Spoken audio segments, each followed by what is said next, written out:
On. EB on. Okay.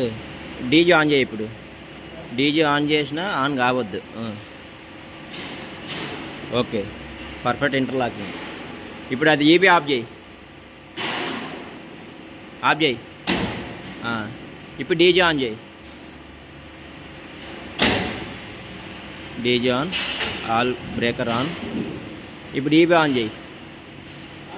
On చేయి. Breaker is not working. Interlock is. Okay, ఇప్పుడు ఇది of చేయి. మళ్ళీ ఆన్ చేయి. ఇప్పుడు అది ఆటో మోడ్లో పెట్టు. ఈబీ ఆటో మోడ్లో పెట్టు. ఇది ఈబీ ఆటో మోడ్లో పెట్టు. ఇటు రివర్స్ మళ్ళీ వచ్చాయి. ఇది కూడా ఆటోలో పెట్టాయి.